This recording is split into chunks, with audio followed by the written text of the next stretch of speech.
আসসালামু আলাইকুম viewers, welcome to my channel. কেমন আছেন সবাই? আশা করছি ভালো আছেন আল্লাহর রহমতে। আজকে আমি আপনাদের সাথে শেয়ার করব টমেটো দিয়ে বাটা মাছের রেসিপি। আশা করছি আজকের এই রেসিপি আপনাদের কাছে ভালো লাগবে। ভালো লাগলে প্লিজ লাইক, কমেন্ট, শেয়ার করে দেবেন বেশি বেশি করে। আর নিত্য নতুন রেসিপি পেতে আমার চ্যানেলটিকে সাবস্ক্রাইব করে পাশে থাকা বেল আইকনটি প্রেস করে রাখবেন। আর যারা অলরেডি করে দিয়েছেন তাদেরকে অসংখ্য অসংখ্য ধন্যবাদ। তো চলে যাচ্ছি মূল পর্বে। প্রথমে আমি এখানে বাটা মাছ নিয়েছি 6টা। আর মাছগুলো খুব ভালো করে আমি ধুয়ে নিয়েছি। এখানে হাফ চা চামচ হলুদ গুঁড়া, হাফ চা চামচ লাল মরিচের গুঁড়া আর হাফ চা চামচ লবণ দিয়ে দিচ্ছি। আর এখন হাত দিয়ে খুব ভালো করে আমি মাছগুলো ম্যারিনেট করে নেব। মাছগুলো মাখানো হয়ে গেছে। এখন চুলায় একটা প্যান বসিয়ে এখানে 1/3 কাপ আমি তেল দিয়েছি। সয়াবিন তেলটা গরম করে নিয়েছি। এখন মাছের পিসগুলো এক এক করে দিয়ে দিচ্ছি। মাছগুলো একটু হালকা করে ভেজে নেব, খুব বেশি কিন্তু ভাজবো না। একটু হালকা করে ভেজে নিলেই মাছটা বেশি ভালো লাগবে। আর এই মাছগুলো কিন্তু অনেক টাটকা মাছ ছিল।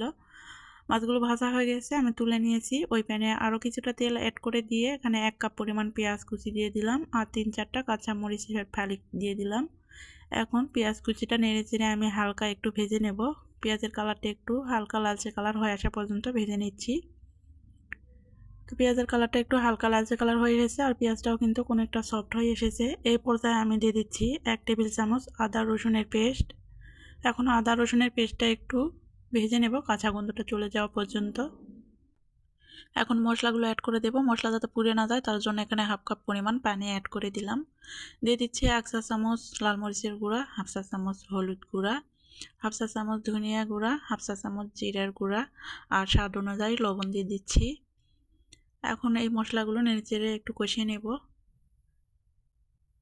তো মশলাগুলো খুব ভালো করে কষাতে হবে, মশলা যেন কাঁচা গন্ধ না থাকে সেদিকে খেয়াল রাখতে হবে অবশ্যই। আর মশলা থেকে তেলটা ছেড়ে আসা পর্যন্ত আমি মশলাগুলো খুব ভালো করে কষিয়ে নিচ্ছি।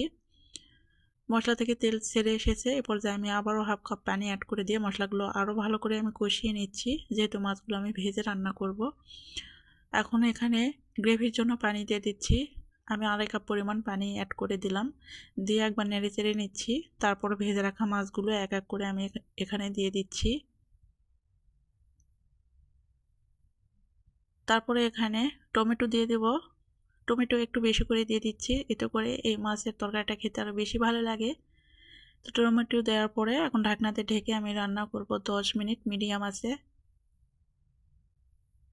10 মিনিট পর ঢাকনাটা তুলে নিলাম। আর এই পর্যায়ে আমি কিছুটা ধনিয়ার পাতা দিয়ে দেব। আর ঝোলটা কিন্তু অনেকটাই কমে এসেছে। একটু ধনিয়া পাতা কুচি দিয়ে তারপরে ঢাকনাতে ঢেকে আর 2 মিনিটের মতো রান্না করে আমি নামিয়ে নিচ্ছি। তো আর 2 মিনিট আমি রান্না করে চুলাটা অফ করে নামিয়ে নিয়েছি। এই তো আমার ফাইনাল লুক বাটা মাছের রেসিপি। তো আশা করছি আজকে বাটা মাছের রেসিপি আপনাদের কাছে ভালো লেগেছে। ভালো লাগলে প্লিজ লাইক, কমেন্ট, শেয়ার করে দেবেন।